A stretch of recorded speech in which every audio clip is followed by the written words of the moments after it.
नमस्कार, स्वागत है आप सभी का YouTube channel knowledge TV Haryana. आज 20 नवंबर बुधवार दोपहर 1 बजे तक की 8 बड़ी घोषणाएं सामने आ रही है। 8 ज़बरदस्त घोषणा, ऐलान, आदेश।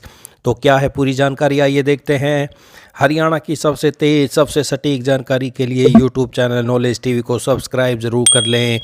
तो चलिए देखते हैं। हरियाणा से आज 20 नवंबर 8 ज़बरदस्त घोषणा, आदेश, ऐलान। पहली बड़ी घोषणा, हरियाणा के मुख्यमंत्री नायब सैनी ने अखबार के सवाल का जवाब देते हुए कहा कि सीटी पास उम्मीदवारों को 9,000 रुपये मासिक स्टाइपेंड देने के लिए योजना बन रही है। तो ये आप देख सकते हैं, मुख्यमंत्री ने कहा नया सीटी जल्द होगा ताकि नए बच्चे भी इसमें जुड़ सकें। तो सीटी पास उम्मीदवारों को स्टाइपेंड देने के लिए योजना बन रही है। नया सीटी 31 दिसंबर 2024 से पहले होने की संभावना है। तो ये बड़ी अपडेट, सभी सीटी पास उम्मीदवारों को 9,000 रुपये प्रति महीने। बड़ी घोषणा, बड़ी खुशखबरी। चलिए दूसरी बड़ी घोषणा देखते हैं। मुख्यमंत्री ने प्रदेश में किसानों के खेतों से गुजरने वाली हाई टेंशन बिजली की लाइनों के लिए मुआवजा नीति बनाई है। इसके तहत किसान को टावर एरिया की जमीन के लिए मार्केट रेट का 200% मुआवजा दिया जाएगा। खेत से गुजरने वाली लाइन के नीचे की भूमि के लिए मार्केट रेट का 30% मुआवजे का प्रावधान किया है। बड़े लंबे से किसानों की मांग थी कि उनके खेतों से गुजरने वाली हाई टेंशन लाइनों के बीच जमीनों पर न तो फसल होती थी और न ही उचित मुआवजा मिल पाता था। इसके समाधान के लिए केंद्रीय मंत्री मनोहर लाल ने केंद्रीय ऊर्जा मंत्री का पद संभालते ही सबसे पहले किसानों के हक में केंद्र सरकार की इस नीति को लागू किया। तो सीएम बोले खेत से गुजरने वाली लाइन के नीचे की भूमि के लिए भी मार्केट रेट का 30% मुआवजा देंगे। कैसे होती है गणना, मुख्यमंत्री ने कहा कि नीति के तहत मुआवजा के लिए टावर बेस एरिया से 1 मीटर की परिधि तक की जमीन की गणना की जाती है। एसडीएम की अध्यक्षता में एक यूजर कमेटी बनाई हुई है जो अपनी रिपोर्ट जिला उपायुक्त को सौंपती है। यदि किसी किसान को किसी प्रकार की कोई समस्या होती है तो वह अपनी अपील मंडल आयुक्त के पास कर सकता है। सैनी ने कहा कि मुआवजे के लिए जमीन के कलेक्टर रेट को नहीं बल्कि मार्केट रेट को आधार माना है।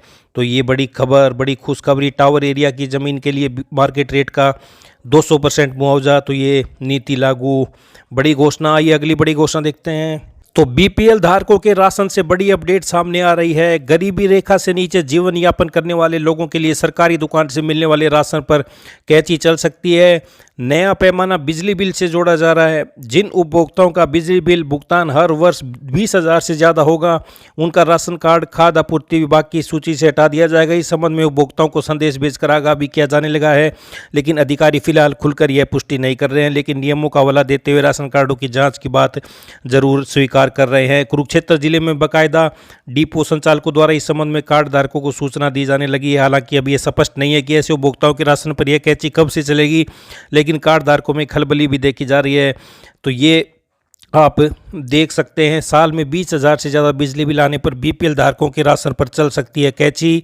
डिपो की ओर से उपभोक्ताओं को भी भेजे जाने लगे संदेश। बीपीएल कार्ड धारकों के लिए तय किए गए हैं कई नियम।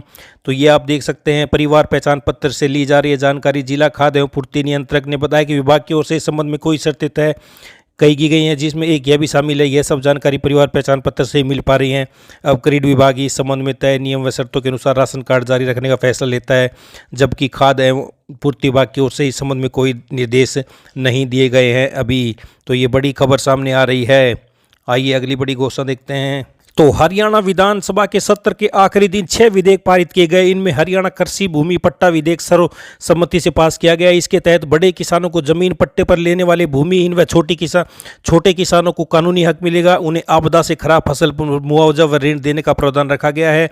अब समझौता कानूनी तौर पर होगा, पहले कोई लिखित समझौता नहीं होता था। इसके अलावा हरियाणा विस्तार प्राध्यापक व अतिथि प्राध्यापक व हरियाणा तकनीकी शिक्षा अतिथि संकाय विधेयक को मंजूरी दी गई। इसके तहत सरकारी कॉलेजों में 50,000 रुपये तक मासिक वेतन पर तैनात एक्सटेंशन व गेस्ट लेक्चर्स व पॉलिटेक्निक इंजीनियरिंग व तकनीकी संस्थानों में 15 अगस्त 2024 तक 5 साल की सेवा पूरी करने वाले गेस्ट लेक्चर्स, इंस्ट्रक्टर्स और सहायक प्रोफेसरों को सेवानिवृत्ति की उम्र यानी 58 साल तक नौकरी सुरक्षित रहेगी। विपक्ष के विधायक व पूर्व सीएम भूपेंद्र हुड्डा ने कहा कि यूनिवर्सिटीज में तैनात कच्चे प्रोफेसरों को भी इसमें शामिल किया जाए। साथ ही 15 अगस्त के बजाय तारीख 31 अगस्त की जाए।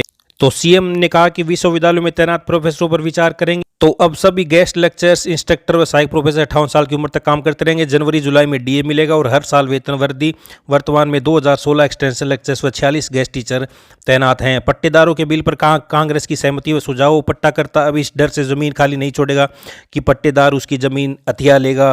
अब पट्टाकर्ता को हर साल जमीन पट्टे पर देनी होगी। पहले लिखित समझौता नहीं होता था, अब तहसीलदार के पास करार होगा। रजिस्ट्रेशन के लिए कोई फीस नहीं ली जाएगी। इस पर कांग्रेस विधायक ने कहा कि यह विधेयक से तो ठीक है, मगर चिंता यह है कि कहीं लिखित समझौता से किसान धोखे का शिकार न हो जाए। रजिस्ट्रेशन से किसान आयकर व जीएसटी के दायरे में आ जाएगा, इससे तो किसान का घाटा होगा। इस पर राजस्व मंत्री ने बताया कि इसमें संशोधन का प्रावधान दिया गया है। तो ये बड़ी खबर। तो वहीं भारतीय नागरिक सुरक्षा संहिता हरियाणा संशोधन विधेयक को मंजूरी दी गई है। इसके तहत प्रथम श्रेणी के मजिस्ट्रेट अब 5 लाख व द्वितीय श्रेणी के मजिस्ट्रेट 1 लाख तक जुर्माना लगा सकेंगे। तो ये आप पूरी पढ़ सकते हैं। तो ये बड़ी खबर सामने आ रही है। एक्सटेंशन गेस्ट लेक्चर 58 साल तक करेंगे नौकरी। 6 विधेयक पारित, बड़ी घोषणा। आइए अगली घोषणा देखते हैं। प्रदेश में 70% आबादी गरीबी रेखा से नीचे जाने पर सरकार को घेरने के बाद कांग्रेस ने अब बीपीएल की आय शर्त बढ़ाने की मांग की है। बढ़ती महंगाई को आधार बनाते पूर्व मुख्यमंत्री भूपेंद्र हुड्डा ने कहा कि आज आम व्यक्ति के लिए जीवन यापन करना मुश्किल हो गया, इसलिए बीपीएल आय शर्त 1,80,000 रुपये के स्थान पर 2,40,000 सालाना करें। हुड्डा सदन की समाप्ति के बाद चंडीगढ़ में अपने आवास पर पत्रकारों से बातचीत कर रहे थे। तो बीपीएल परिवार की आय शर्त 2,40,000 हो, तो आप ये देख सकते हैं। तो ये आप देख सकते हैं बड़ी अपडेट। आइए अगली बड़ी घोषणा देखते हैं। तो गुरुग्राम जिले से वर्क फ्रॉम होम के लिए एडवाइजरी जारी की। डीसी ने कॉरपोरेट व प्राइवेट सेक्टर की कंपनियां 50% स्टाफ को वर्क फ्रॉम होम की अनुमति प्रदान करें। राष्ट्रीय राजधानी क्षेत्र में वायु गुणवत्ता अनुपयुक्त स्थिति को देखते हुए डीसी ने कॉरपोरेट व प्राइवेट सेक्टर की कंपनियों को 50% स्टाफ बुलाए जाने की हिदायत जारी की है। तो ये बड़ी अपडेट गुरुग्राम से। तो वहीं अगली बड़ी अपडेट झज्जर जिले से। जिले में सरकारी व निजी स्कूलों में 23 नवंबर तक नहीं लगेंगी कक्षाएं। डीसी सभी शिक्षण संस्थानों में 10-2 तक ऑनलाइन कक्षाएं जारी रहेंगी। तो डीसी ने जिले में खराब वायु गुणवत्ता के चलते आगामी 23 नवंबर तक पहली से 10-2 कक्षा तक के सभी सरकारी प्राइवेट स्कूलों में कक्षाएं नहीं लगाने के आदेश जारी किए। उन्होंने कहा कि यह आदेश खराब वायु गुणवत्ता के चलते विद्यार्थियों के स्वास्थ्य को देखते हुए लगाया गया है। इस दौरान सभी विद्यालयों में ऑनलाइन कक्षाएं जारी रहेगी। स्पष्ट किया कि यह आदेश 23 नवंबर या आगामी आदेशों तक प्रभावी रहेंगे। तो ये हरियाणा से दोपहर 1 बजे तक की बड़ी घोषणाएं, आदेश, ऐलान। हरियाणा की हर छोटी से बड़ी जानकारी, योजना, घोषणा, सभी की अपडेट आपको एक ही platform YouTube channel knowledge TV पर मिलती रहेगी। तो यूट्यूब चैनल नॉलेज टीवी को सब्सक्राइब ज़रूर कर लें। सब्सक्राइब करने के बाद बेल आइकन घंटी ज़रूर दबाएं, जिससे अगली वीडियो का नोटिफिकेशन आपके पास पहुंचता रहे। अगर घंटी का बटन नहीं दबाए तो आपको नहीं पता चलेगा अगली वीडियो अपलोड की जाएगी तब। तो सब्सक्राइब करने के बाद बेल आइकन ज़रूर दबाएं।